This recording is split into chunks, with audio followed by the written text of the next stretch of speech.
And now, from Pasadena, it's CCN Sunrise with Sehnita Joshua Mattison, Paulo Alejandria, the Crown City News team, and the CCN Sunrise segment stars. It's time to wake up San Gabriel Valley with CCN Sunrise. Good morning, everyone, and thank you for watching CCN Sunrise. Our segment stars are geared up, and they're going to be talking about everything from the latest in the Donald Sterling saga to how to stay fit and beautiful this summer. I'm Paulo Alejandria. And I'm Tami DeVine, in for Sehnita Joshua Mattison. Who can fill those shoes, Paulo, right? Well, I mean, if anybody can, maybe it's her mentor. I'm going to try. I don't know. I'll do my best. But that's really the tip of the iceberg that you're talking about here, Paulo, with the segment stars that'll be coming in here. We'll also introduce you to Financial's Emmy Hernandez. Will tell us about some common financial mistakes that people make when they're trying to save money.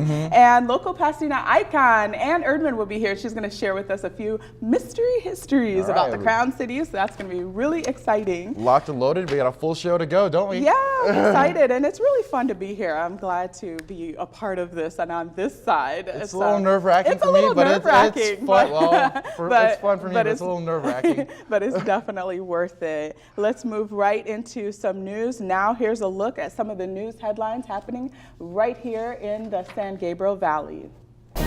And now, CCN Crown City News. Your neighborhood starts right now.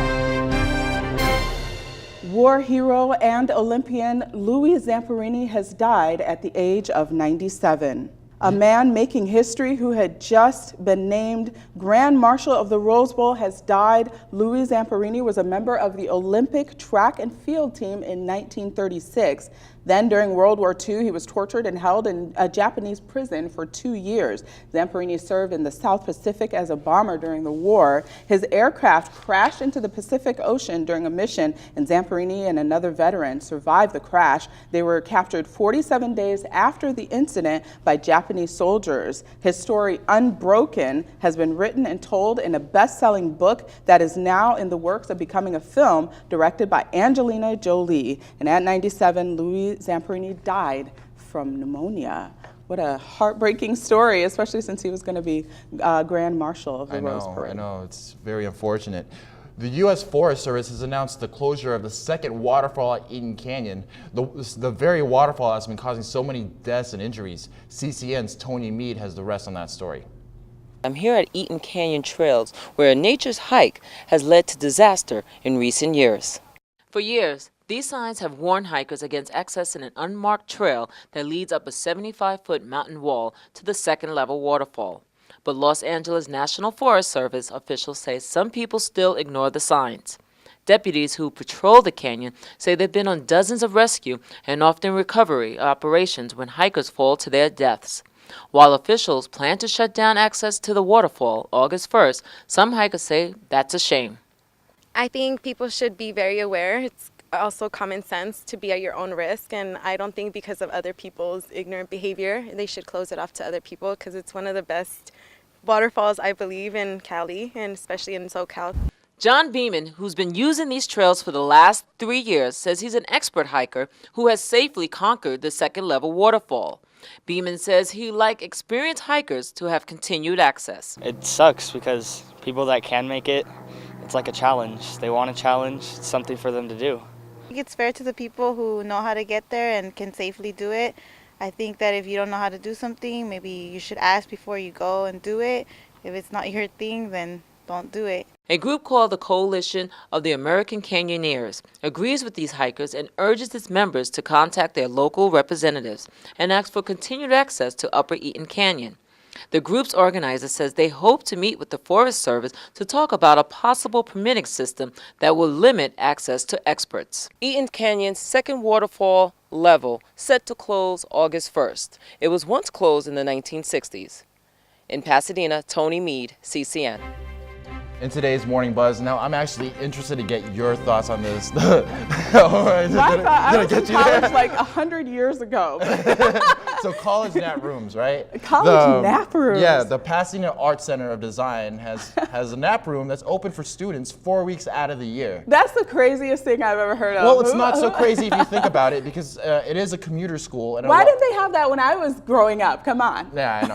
Yeah, well, that's what makes it crazy. You think you've been spending most of your time? I don't think so. No. I don't even think that. Not in a nap room. Come on, nap rooms. A nap room. Well, I mean, there is a reasoning here. Now, the College of Art and Design is a commuter school, so a lot of their students, when it's like midterms or finals, are burning the midnight oil, probably not getting any sleep.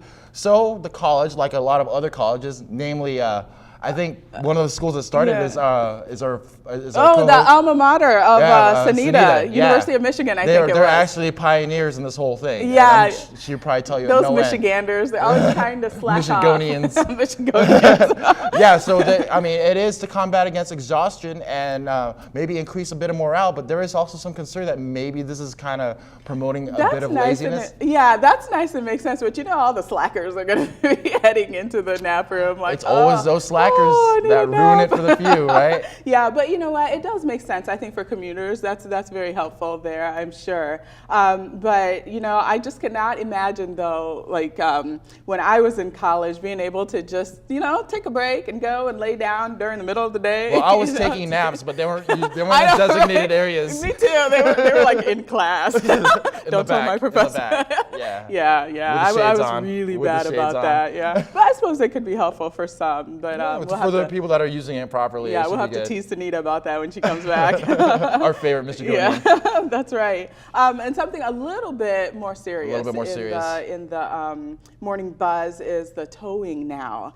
Apparently, with the fire designated parking areas, before it was like you'd get a ticket and maybe a fine or something like that, but now they're actually going to start towing. They're going to start. So people have to be careful. Now that's happened to me once before, getting my car towed. It is not fun. It's not fun at all, and it cost me over like $1,000 one time just to be able to go and get my car out of impound. And that's Who has that kind of money? I didn't at the time. $1,000 that can be warm in your pocket or in your account. Yeah, or paying some bills for Pete's sake, besides getting your car out of impound. Getting tickets and getting towed, it's just horrible. I'm always like, I own the streets, right? I pay taxes for the streets. Why am I having to pay tickets? Well, you're not alone, Tami. A lot of people in Pasadena feel the same way because, I mean, it is one of those towns that it is pretty difficult to find parking around our city. It's hard to find parking. They do, like in Old Town, they do have a few garages, but you still have to pay and stuff like that. Pay like $12 to park your car? Yeah, it's getting harder and harder. But, I suppose that's just the way things go. And well, these are for safety concerns, though, that they're being so strict. Yeah, with red flag warning areas, it's really to make it so that the fire trucks have a place to park if a fire breaks out and that kind of thing. So people have to move away from those areas when they see the signs. And it just brings to mind all the stuff that's going to be happening in the Rose Bowl in the next couple months. Yeah. So it is very important to keep areas like the Arroyo Seco very safe, like fire-prone areas. Yeah, it really is. And I'm sure they talked about it during the 4th of July issues when they sprayed the FOSS check out over everything. So, I've gotten so many parking tickets. I was bad with the speeding tickets before, but now I'm to parking tickets. I'm not so bad with the speeding tickets. I learned my lesson from there. You graduated. Really hard. Yeah. But getting now more it's safe. Except now it's parking, and but still it can cost so much to get you parking. Well, just be aware of it, and the people can go ahead and go on the city's website to see exactly where these areas are. Yeah, that's true. People can visit cityofpasadena.net and they can figure out what to do and when the red flag warnings are going on and that kind of thing. Okay, so great. That's really good. Well, planning for your financial future isn't always easy. It certainly isn't. Luckily, EH Financial's Emmy Hernandez is here to tell us how to fix some common financial mistakes. Next.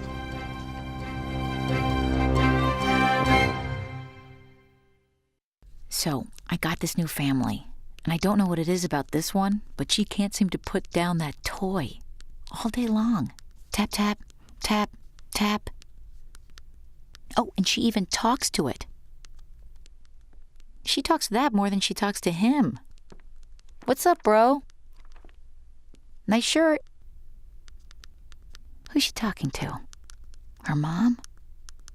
She talks to her mom a lot.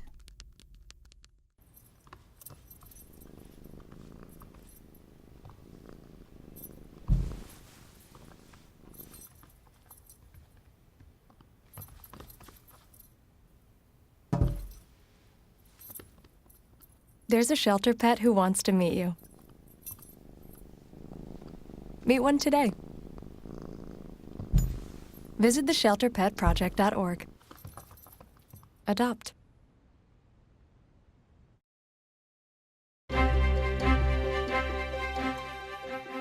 Seems like so many things are getting more expensive nowadays, doesn't it, They Tami? really are. It's getting so hard to save. I'm like, can I just get $100 in the bank? It's getting so hard to get by. It's hard to, It's getting hard to get by. save. It really is. But you know what? It is important to start saving sooner and sooner. But there's a lot of mistakes that people make once they do start saving. And thankfully, Emmy Hernandez with EH Financial is here to talk with Welcome. us about some of the common mistakes that people make when they're trying to save money and how they can fix them. Thanks so much for being here, You're Emmy. welcome. Really appreciate Pleasure. it. Pleasure to Yeah. be here. So there's but the prices are going up. I mean, that's just something we have to accept, It's right? Facts of life, right? Sure, yeah. Inflation and, Yeah. economics factors and everything. And that's why saving is very important. And you want to make sure that you do it the right way. Yeah. Keep up with all those rising prices. Yeah, to keep up with the rising prices. And also, you guys also work with retirement planning and things like that. So as people get older, of course, people, I was going to say our age, but Paulo is quite a bit younger than me. So I won't say our age. I'm the grandma. We're over not here. even in the same demographic. I'm just kidding. I know. To remind me how old I am kidding. again, Paulo. In all seriousness, so your job at EH Financial is to kind of help people get on the straight and narrow after making a few mistakes. Let's talk about some of those mistakes. What are some common mistakes you find people making? Well, one of the common mistakes, especially people that are a little bit younger, like in your age. That's when you make the mistakes. Like the baby on the set now. Right. Most of the people already start saving and have some, investment portfolio. They already have their model, asset allocation, stuff like that. The mistake is that they usually sometimes just buy and hold and don't do a rebalancing of their portfolio regularly. So, that make their portfolio get riskier and riskier, especially when market does well and you see that their higher return, more volatile portion of the account keep growing. So that exposes them to more risk. So people, I'm sorry. Go ahead. You gotta watch out for me, Paula. Yeah, I mean, no, I need to I'm know. sorry. Yeah. I'm the big interrupter. Go for it. Go for it. But we do have some graphics about this that I would want to be able to show, and hopefully we can see them here on the screen in a little bit. But it is important to rebalance the portfolio, like you said. Definitely. But can you go back a little bit and just explain, like, what is a portfolio? Because there are some people that are going to be watching that need to understand some of the basics of some of these things. Sure. When I talk about portfolio, for example, if you're investing in your retirement plan, 401k maybe, and at certain age, maybe in your mid-30s, you may want to build up a portfolio of investment, certain percentage investing in stocks, certain in bonds, some growth and income fund. That's what I mean by portfolio, a mixture of investment in different asset classes. Okay, and then the graphic is there. The second one is borrowing from 401k plans. And this is something that you say is a big no-no and a big mistake I've for actually people done to do, that. right? Uh-oh. Yeah. Okay, well, yeah, that's the very common mistake because, it's kind of tempted because when you work with a company that have 401k, they usually allow you to borrow against it and the interest rate is very low. A lot of people think, well, I'm just borrowing the money and pay myself with those interests.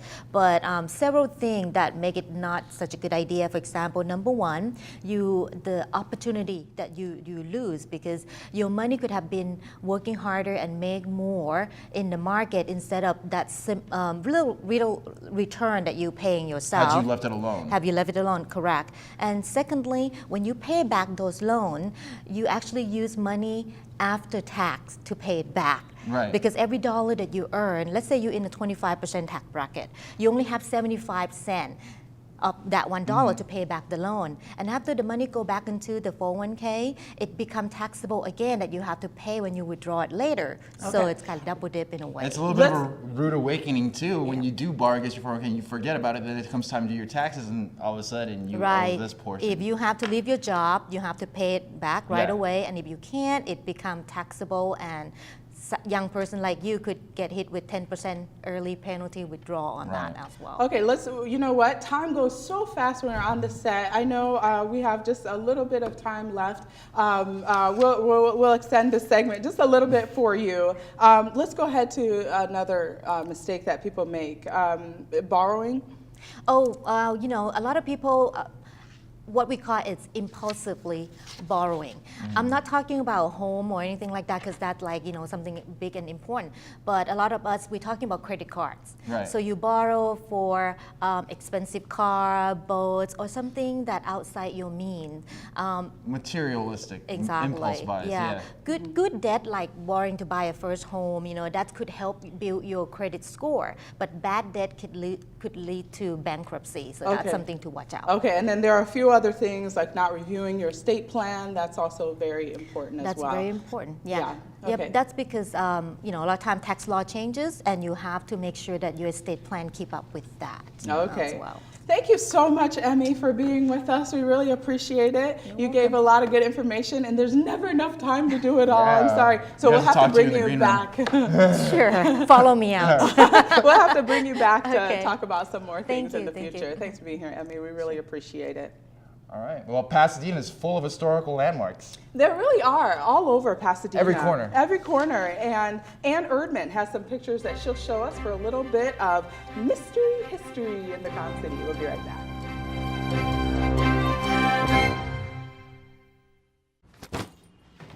Hart, what's going on? I'm leaving. Why? What did I do? Not enough. You constantly ignore me. You barely eat anything healthy. You're half as active as you used to be. The pressure is just too much. I quit. Okay, I get it. I'll do better. Just please, don't leave. Okay, but remember, if I go, you go. Listen to your heart. Don't let it quit on you. Uncontrolled high blood pressure could lead to stroke, heart attack, or death. Get yours to a healthy range before it's too late.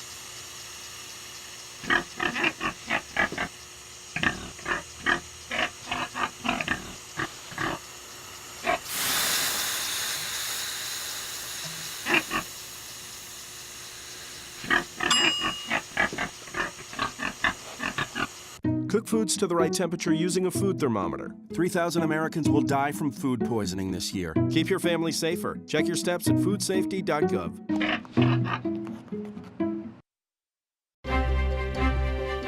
Pasadena is over 100 years old and rich in history. It's really rich in history. There are landmarks all over the place, and so that is why we wanted to invite living legend, I call her, Ann Erdman. Everybody knows you in Pasadena, Ann. She's a woman about town. You know, yeah, she is. She's a lady of leisure now. Former Pasadena City PIO. She's here to tell us some Pasadena mystery histories. You got some pictures for us, right, Ann? Welcome back. I do. I have a mystery history contest on my blog, annerdman.blogspot.com, every couple of weeks, and just wanted to show some photos. The first one that you see is our three executives with the Chicago White Sox organization. The Chicago White Sox from 1933 to 1950 had their spring training right here in Pasadena at Brookside Park. And so who you see there are the, I have to look at my notes, the traveling secretary for the team, Joseph Barry, on the left, the very famous Louis Comiskey, everybody's heard of Comiskey Park in Chicago. He was the president and owner of the Chicago White Sox. And on the right, Harry Grabener, who was the vice president of the White Sox organization. Now, Chicago is my old stomping grounds there, and I come from there. I went to school out there and everything. Park. I know Comiskey Park, but I did not know those folks. Isn't that terrible? I should have known my history. I thought it was Winston Churchill. I was going to guess, is that Winston Churchill? But the way you do that's really cool, and is on your Facebook page. You kind of tease that all the time, right? I always, on Facebook, every couple of weeks, whenever I do a mystery history contest on my blog, I put the link on Facebook, and then you're like, guess and who invite these people people are. to guess, and there are always a lot of really creative guesses, and sometimes somebody wins, and sometimes I stump people. I stumped people this week. What are the prizes? What is it? It used to be, since part of my job was to oversee the city souvenir program, it used to be that the fabulous prize for the winner was their choice of a city souvenir. Oh, wow. Now that I don't have that option, the fabulous prize is lunch with me, Dutch treat. I buy yours, you buy mine. That's a great treat. just being in your presence alone would be worth it. Oh, bless you. Well, feel free to guess. My boss loves you. Like, we'll go Dutch. Okay, so there was a second picture, and maybe we should try. Maybe we could try and guess real fast. Okay. And see, Paulo, any ideas with that? Any idea what's going on here? I can barely see, but it looks like that's barbed wire behind the lady. Is that like cages? Maybe so. Is it a chicken coop? I was thinking that it might be like in the upstairs of one of the tall, like the Stats building. Yeah. What's going on? No. Sorry. I know. You should have seen her. But those are good creative guesses. This woman is an insect expert. In an insectary. Insectary. In about 1922, in Lamanda Park, which is now part of Pasadena, but it was a separate unincorporated area of Los Angeles County back in the day. Lamanda Park was filled with orange groves and lemon groves. And Orange Grove Boulevard. There you go.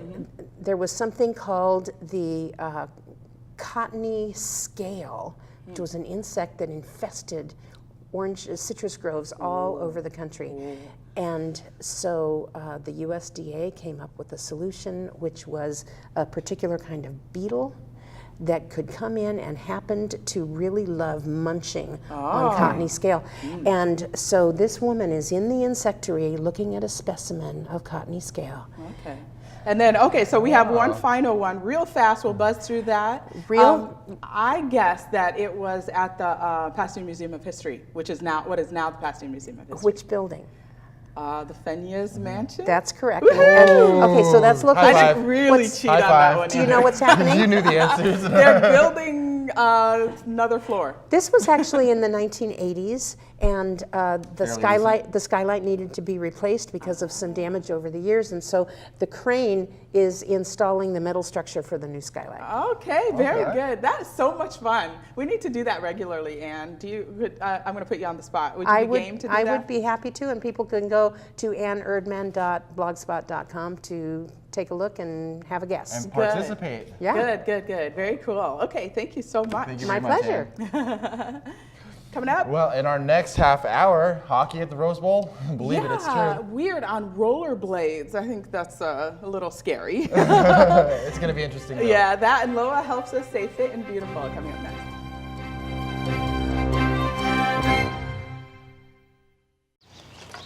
You know what, guys? There's a lot of tree branches and dry brush over here. We should probably move the bonfire over there.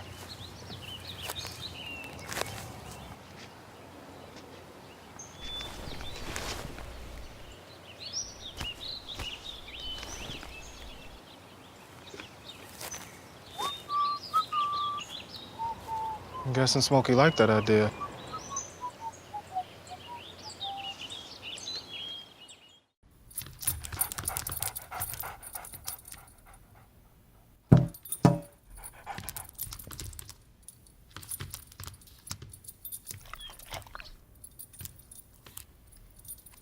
There's a shelter pet who wants to meet you.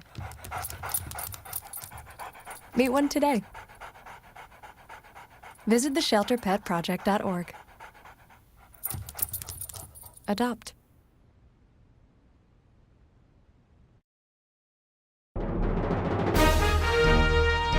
And now, from Pasadena, it's CCN Sunrise with Sehnita Joshua Mattison, Paulo Alejandria, the Crown City News team, and the CCN Sunrise segment stars.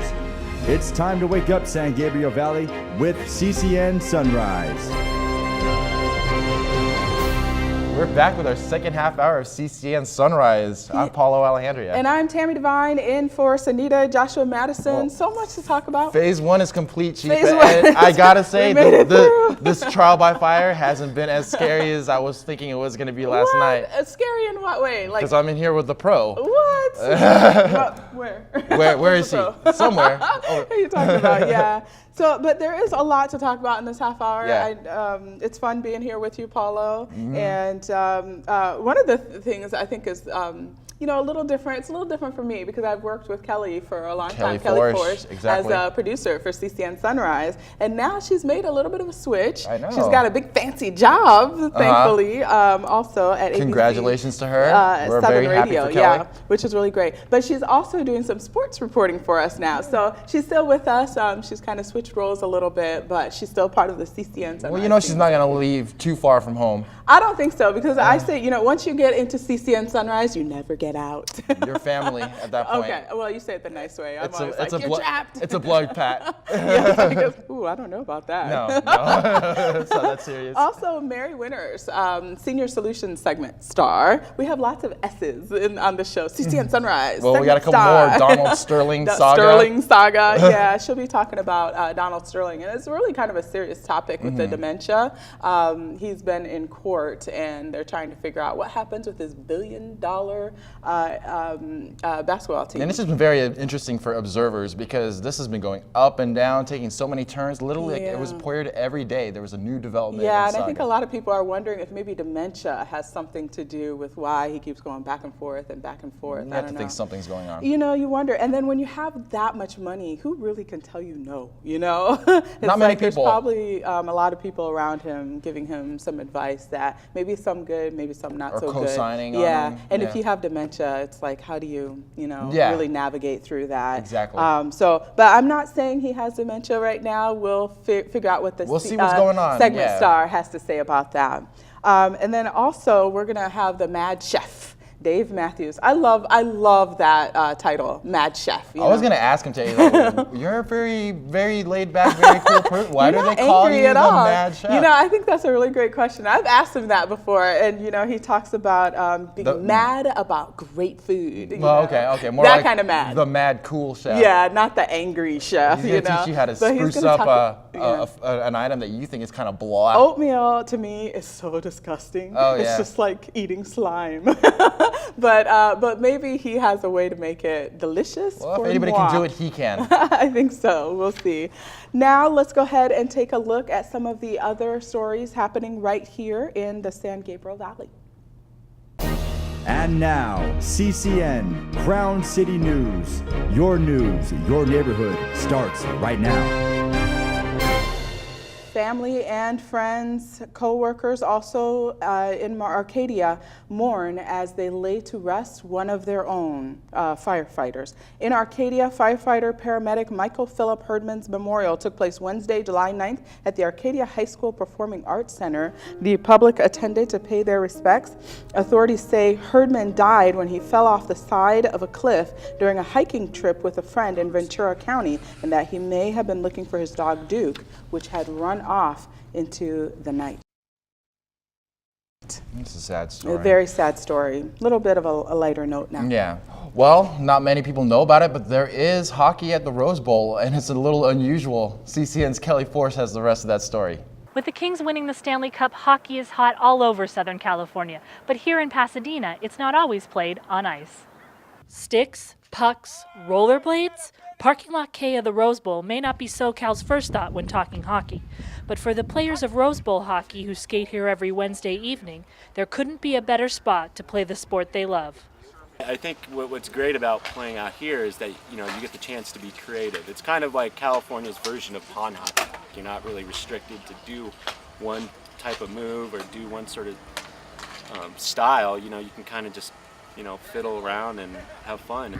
Before each game, the group divides itself into 2 teams based on the color shirt a player wears, and they never keep score.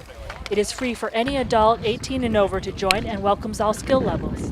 I started playing, painful at first, hurt myself tremendously, still bear scars from the asphalt of 1992, but managed to stick with it and been playing ever since. No one's 100% sure how the group got started, but people we spoke with believe JPL employees started playing 20 years ago after work with their friends. Today, the group uses social media to attract new players, and official membership is now at 40 people. Even though they skate on the asphalt, many players use the skills they learn here while playing ice hockey. And I think that translates to when you actually go and play competitive hockey. Because then you can bring those skills out to a competitive team and, do something different. Another reason these guys keep coming back to Rose Bowl hockey every week? The camaraderie and friendships they develop. And this group of people that I play with is the reason why I play hockey. It's because they're, in my opinion, the best breed of people who play this sport. If you think about the professionals who play this sport, the handshake after a big series, that type of character is inherent in everybody that plays this game. For more information, or if you'd just like to join these guys, go to facebook.com/rosebowlhockey. In Pasadena, Kelly Forsch, CCN Sunrise. Now, what's really interesting is the team plays with a pink puck sometimes in honor of breast cancer awareness. Yeah, that's pretty cool. You see that pink symbolism all over the place with I think the Komen Walk, I think does pink ribbons, and there's a bunch of other things that when they talk about cancer or breast cancer, you see a pink ribbon or something like that. And so a pink puck, that's hard to say, a pink puck. A pink puck. I have not ever seen. So yeah, that's really cool. Neither have I. It'd be like batting around a piece of candy, it would look like, I would think.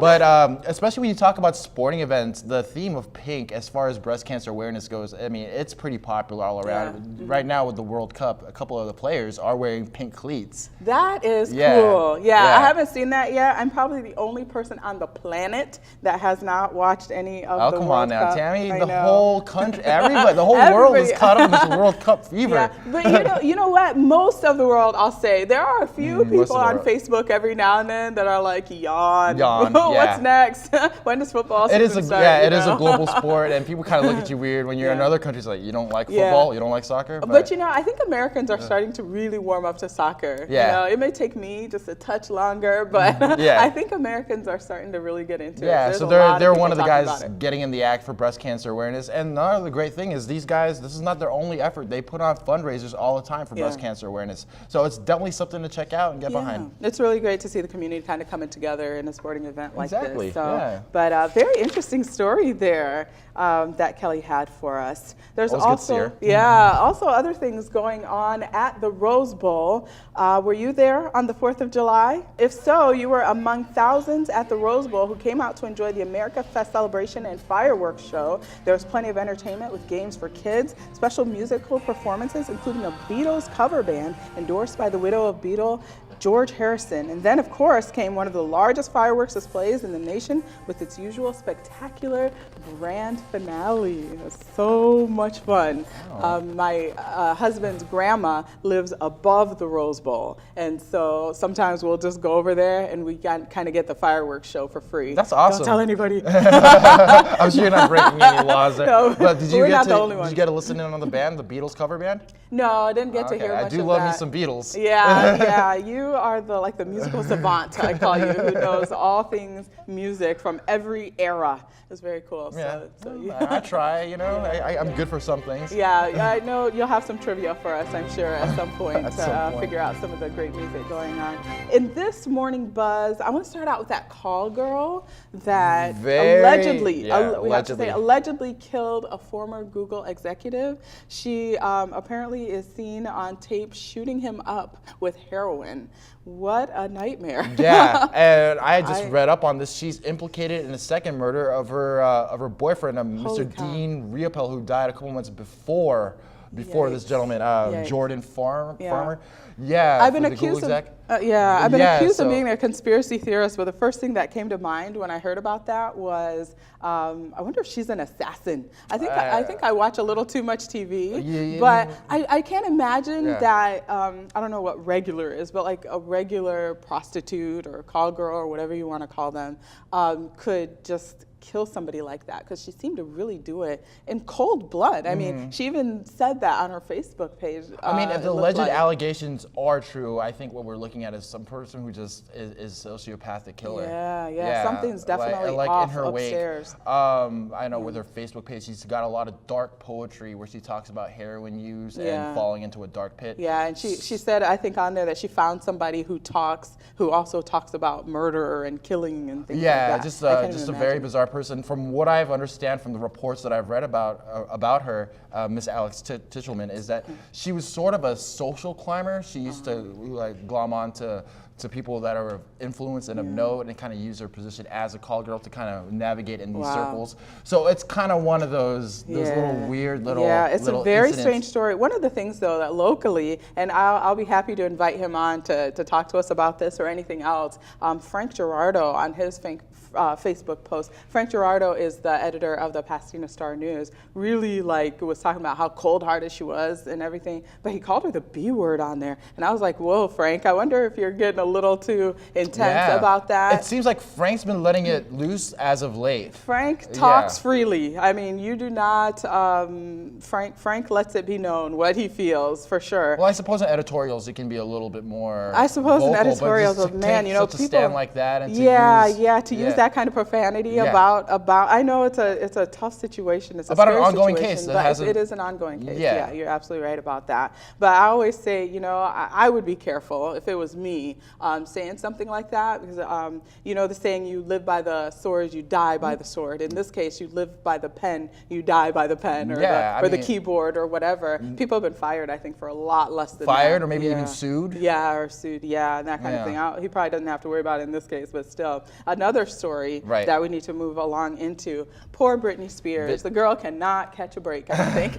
Well, it seems like things have been getting a lot better for her ever since she's like that. I remember that whole period where all you ever saw on TMZ or whatever was bad stuff. Brittany Spears shaving her head, getting married, showing body parts we don't want to see and stuff like that. Getting married out of the whim, just marrying somebody for a just joke. out of the blue. And now there's a music of her out there without auto-tune, and so and I listened to it, and it is pretty bad. I think as a singer, it's kind of bad. Well, you know, but like we've had this discussion before, you know, personally, but when it comes to music, I feel, and I think a lot of other people feel, like there's two different types of singers. There's singers who are your singers, and there's singers who are performers, and that present an image that people like. Yeah, I think there's a lot of people out there too, kind of like her, who are really just performers and not great singers, like you said. Yeah. Like, I think Janet Jackson is probably one. You know, everybody loves her. And Madonna. But and Madonna. I don't think anybody great. says she's got a Whitney Houston style voice or Mariah Carey good voice. I don't know. Like That's that, a different you know? league. Totally different league. Different and I think Brittany falls into the other league of performing. Yeah, I think she's a performer. Singer, you know? And on that same token, you know, your great singers like Celine Dion and Mariah Carey, great singers, but they're probably not your dancers. Yeah, right, exactly. They're not dancing. And Whitney was known for not really being able to dance at all, you know. Yeah. So have you ever seen her I Want to Dance with Somebody video? She's not dancing. Yeah, no, exactly.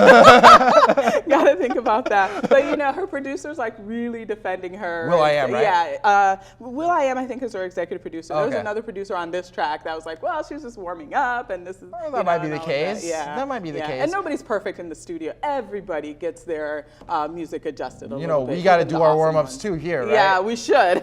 I should have. Shh, don't tell anyone. Don't tell Sehnita that I didn't do my warm-ups this morning. You just did. You just told her. I do that every time. You outed yourself, lady. I know. Well, we got a lot coming up next. Yeah, Loa up next, is gonna be... segment star Loa brings us the Fit and Beautiful segment. Stay fit and beautiful this summer. Yeah, she's gonna talk to us about hip rotation. It's something I've never thought about, frankly. Until never now, think about your hip. But that's coming up next. Exactly.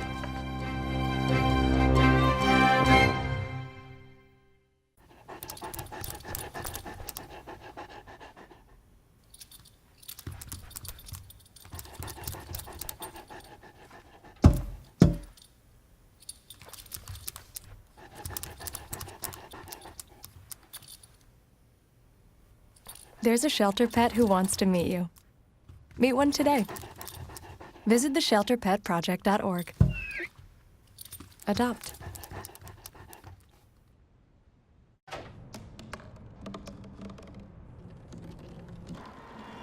Everybody has a dream.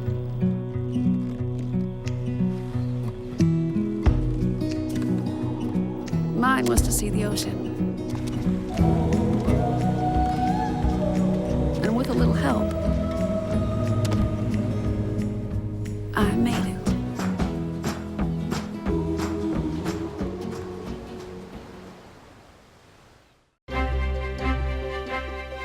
It might be hip to be square, but it's never square to start taking care of your hips. Hey, Tami? Well, that's true, very true. And speaking of hips, I think I'm pretty hip. I try, but actual real hips, CCN Sunrise segment star Loa Blasucci tells us how hip rotation and joint rotation can help keep us young.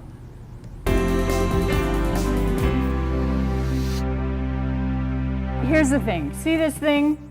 I know you have one. Everybody has one, but I hear all the time, it's in my closet. I don't know how to use it. I don't know what to do with it. Today, we're just going to go over a couple of things. I want you to test the rotation in your hips. No matter if you're a professional athlete or sit behind a desk all day, the rotation in your hips is hugely important to how you feel and how you move. So the first thing, remember, this is stability equipment.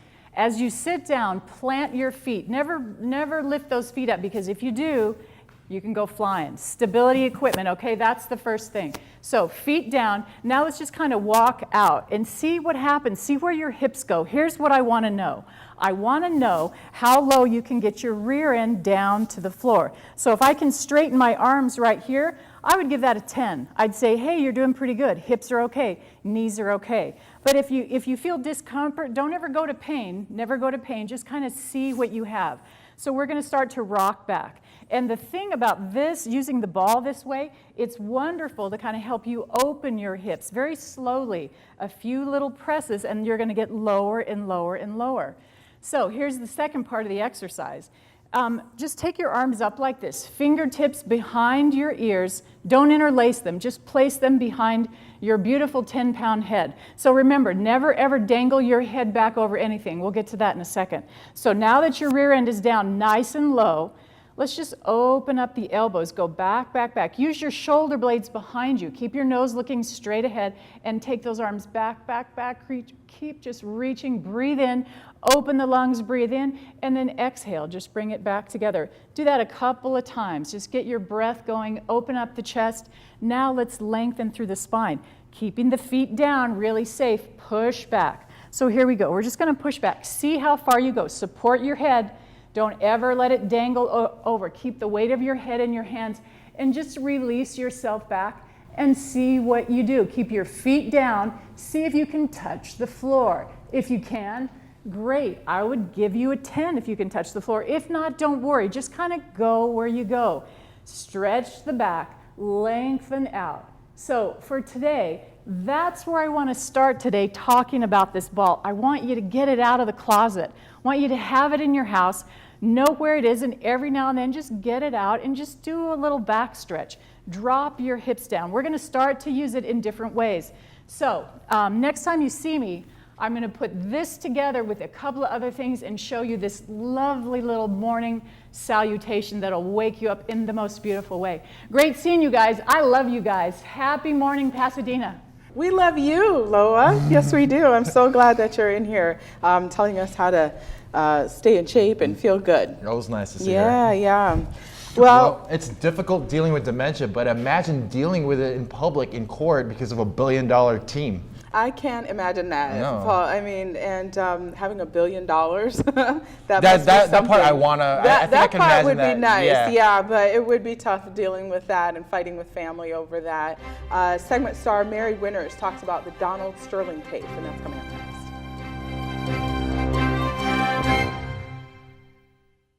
Hey everybody! Heart disease affects 1 in every 3 women in America, but you can fight back. There's no time to lose. Mothers, sisters, daughters, families, and friends, it's time to shout louder, stand stronger, and demand change. Let's go! To the Batmobile. Dang it. To the invisible jet! Dang it. Together, we can put an end to heart disease. It's time to go red for women. I could use your help. Learn more from the American Heart Association at www.goredforwomen.org.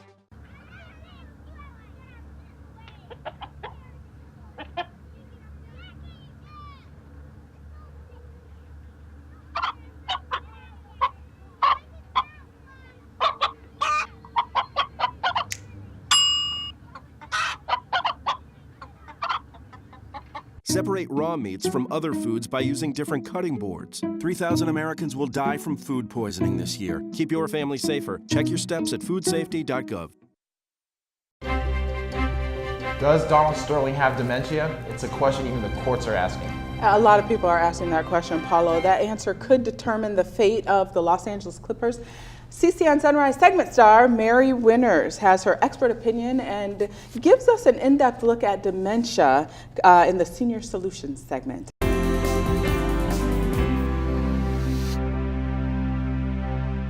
Does Donald Sterling have dementia? I was in court this week and the experts were there along with all the documents to reveal. So I'll let you know later in the segment whether he does or whether I think he does or not. So let's talk a little bit about dementia. What is dementia? Dementia is a blanket term for saying that somebody has a memory loss. Somewhat like cancer, there are all types of cancers, but then you drill it down to the type of cancer. It's the same with dementia. So the most common forms of dementia are Alzheimer's, vascular dementia, Lewy body. There are so many others in addition. But it really means that somebody has a diagnosis with symptoms that can lead to a specific type of dementia. Early memory loss really looks at some forgetfulness, we look at issues with language, and we look at issues where we have just some problems with reasoning. So let's go on and look at what happened with Donald Sterling in the trial. He's actually not on trial, it's a hearing. It's a hearing to see whether or not they followed the letter of the law with the trust document. So the experts are saying 2 people had to decide whether or not he has dementia. So actually what wound up happening is they do. They all said he does have dementia. So what does that mean moving forward for the Clippers? I'm not really sure because I'm sure it'll be contested. But let's look at other issues with dementia. Are there reversible dementias? Absolutely. So if you're concerned about dementia for yourself, you need to go to your physician. You need to talk about that memory loss with him or her and ask for referral to your neurologist. With that, there might be issues with depression, very common issue that may be diagnosed as dementia, but it's actually depression. You could have a vitamin deficiency. You could have an issue with medication interactions. You could have an issue with your thyroid. So please get it checked out.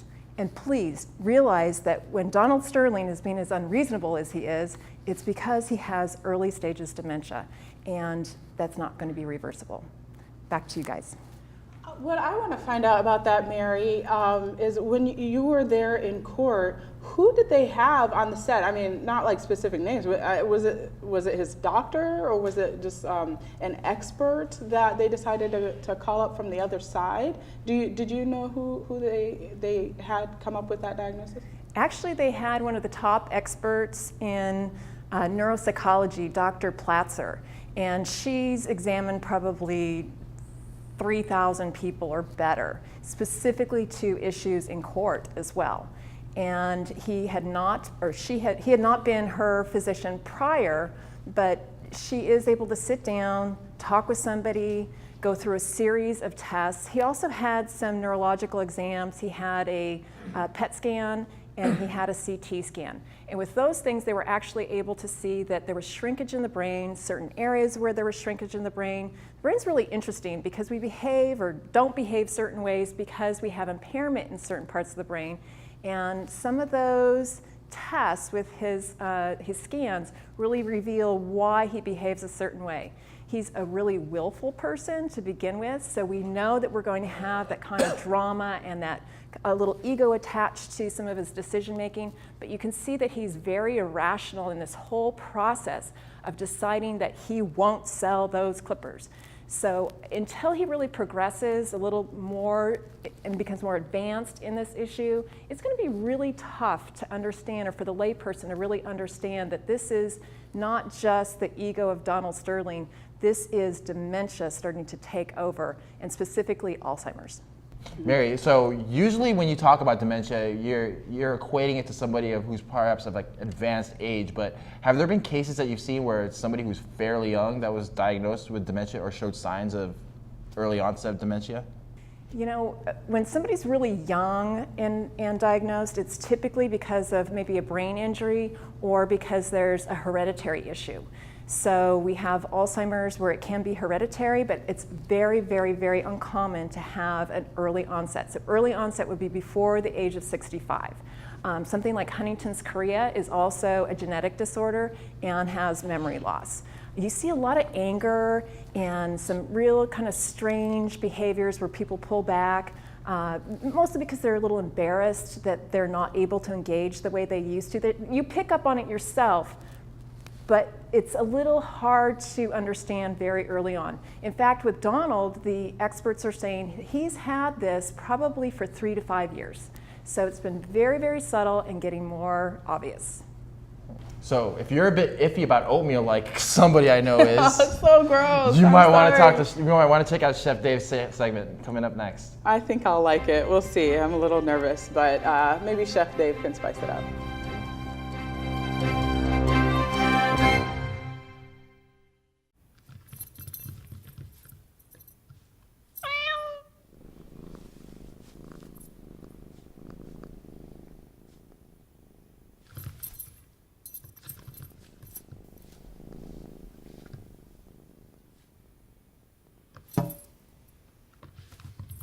There's a shelter pet who wants to meet you. Meet one today. Visit theshelterpetproject.org. Adopt.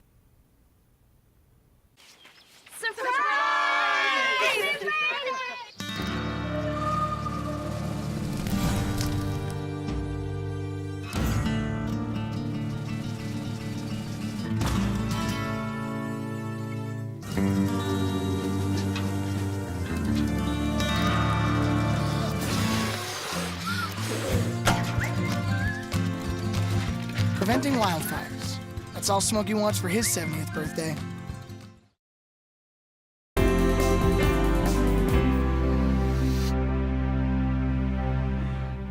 Stop doing the bump with me, Dave. Okay. So I gotta tell you though, oatmeal, not a fan. You were gonna love it. Are you sure? Yes, I'm Okay. positive of All it. right. How If can you say that? so. It's just so gross. Do you like no, oatmeal I mean, it's cookies? like- I do. So then you like they're oatmeal. crunchy or chewy, and they're Well, we're sweet. gonna introduce you to all the varieties. Are you gonna Okay, make we the got oatmeal all kinds crunchy here. and chewy? I can make it chewy. Okay, good. Hey, if anybody can do it, Make it the chewy. man chef Yeah, can do it. make it anybody can chewy. make it yummy. Okay, so what do we got? Okay, so if you're like me when you go to the supermarket and you see the 50 different varieties of oatmeal, I think it's important to figure out what is the one that's best for you. So there are some that take a little more time and a little more effort, and then there's the ones that you throw right in the oven, in the microwave oven, and you have it in 30 seconds. So I myself like to buy the one that takes a little bit more time because I can pre-make enough in advance so that you have it ready, and you just throw it in your refrigerator, and you'll always have breakfast ready in the morning. Okay. No microwave, no microwave, no microwave. We're going to get rid of microwaves. So what I want to just talk about are the different varieties. So there are 3 different varieties that are readily available. So there's one that's called steel cut oat. So if you pick it up, what they do in this process with this I wanna steel cut touch oat, touch it, please, both of you. Oh, it's hard. It's like, hard. Yeah. Pebbles. They actually cut this with a steel knife. Okay. And they cut it into pieces. Wow. So that's pretty much the only process that goes on with this particular oat. It probably takes a steel knife to cut through It's that. it's really good. amazing. Our It's cameraman so Joe, there you go. Great. That's why they call it steel cut. So then, Because of Joe? then you Because get of into steel. the Now he rolls. asked earlier. So then now we go into the rolled oat, which is really the traditional. It's what everybody knows. It's what you usually use when you're making your oatmeal cookies or Is you it have the oatmeal in instant? the morning. It's not instant. There is an Okay. instant. This process here, first they clean and harvest it, or they harvest the oats from the field and then they clean it. Okay. Then they toast it. Then they hull it, and then they're going to do a second cleaning. And then this produces the old-fashioned oat, which is this guy here. Okay. So this guy takes about 20 minutes to cook. little bit more time, but it's actually really good. This guy. It's one clean oat. Well, if you're wanting a really clean oat, here's one. This guy goes through a third process, which does another process that makes it even quicker. So this is what the quick oat is. It cooks in about. This is a 10-minute oat, but they also offer it an instant when you buy the microwave stuff. Okay. Yeah. So the thing that you want to be careful about is if you are trying to keep your sugar level consistent throughout the day, the best one to go with is the steel cut because it hasn't been processed. These two have both been through processes. The quick cooking oat has the same amount of nutrients as the rest. The only difference is that because of all the processing, it has lost a little bit of its lost a little bit of the nutritional value. Not much, but just a little bit. Now, Dave, I had a quick question. Now, a lot of people I know who go on diets, they'll go with oatmeal as their breakfast. Now, is that pretty effective as far as like, you know? Well, it fills you up. So, you know, you've got to think you're going to eat something really super healthy. So a cup of oatmeal, which is it's a lot, is only 140 calories. And then you throw all of your fruits in there and your nuts or whatever you want to sweeten it with. You throw that in there and you really will be set for all morning. Yeah, it'll stay with you. It'll stay with you. So how are you going to convince me that I should start eating oatmeal? Yeah. So what I want. How do we turn her back from the dark side? The steel cut oat, which is my favorite oat, takes a little bit more time to cook. You can actually soak it overnight in some coconut milk. If you want to have milk in there, that sounds delicious. Some water. That's interesting. Yeah, you could do different things. You can do apple juice if you wanted to soak it. You could do that. I'm not a big advocate of it because I'm a purist. I like it just the way it is. But if you soak it overnight, it's only going to take about 15-20 minutes to cook. Okay. So the thing you want to remember is when you're making your oatmeal, you want to. It's going to expand. So 1 cup of oatmeal is going to really be 2 cups. So you got to. It's going to grow before your eyes. So what I want you to do is these are the 3 different varieties that we have here. So this is the steel cut, which I want you to put into these 2 bowls here. Okay. This looks a little better than the other. See, that's not so gooey, is it? And you know, it's not as. Doesn't look as slimy. Okay, so this is the old-fashioned rolled oat, which I did earlier. And then this is an instant oatmeal that you throw in the microwave. Okay. So you can see there's quite a bit of variation in terms of texture. Yeah. But I want you to try this one as well, Paulo. Here, just take it out of here. You can eat this one. Okay. We'll save this. So throw your berries. Wait, first you got to throw your food in there. Oh yeah, here. The proper accoutrement. Okay. I'm gonna give you these. these. You know, I could be down with the fruit on there. Yeah. No, I'm actually excited about this. This looks great. Yeah, it's really good. So now you could also add maple syrup and honey, or honey. Now on yours, Tami, I added sugar to your berries. I macerated it in sugar, so I don't know that you're going to want more, but I think I'm going to go with maple syrup. You want to do the maple syrup? Yeah. This one's maple? Yeah, that's pure maple syrup and from this one Vermont. Is what? That's honey. Oh yeah. That's honey. I love the honey. So the really great thing you can do with this. I love the honeys. Sorry. No, you don't. You don't love the honeys, okay? That's not cool. Pre-make your oatmeal in advance. Throw it into your refrigerator. You'll always have it ready. I bought these little containers at Williams-Sonoma, and I have a stash going all the time. And then you just pop this in the oven.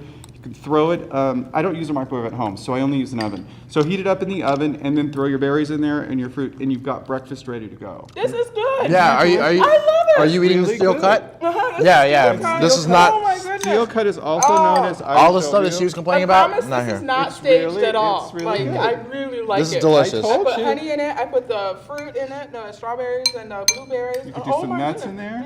Yeah, there's all kinds of things you can do with this. It's really good.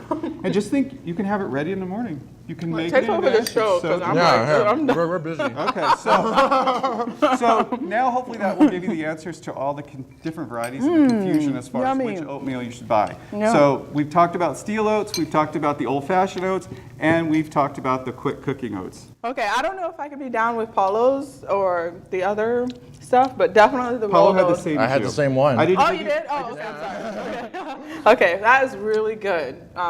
Yeah, good So job. you're I'm a believer. Yeah. Wow, you I'm found a day she found the believer. rainbow? I'm a Yeah, mad see, chef. I told her anybody can do it. Yay. I'm a mad chef. Good job. There you go. Thank you so much, Dave. Thank That was you. awesome. I'm going to throw down on this afterwards.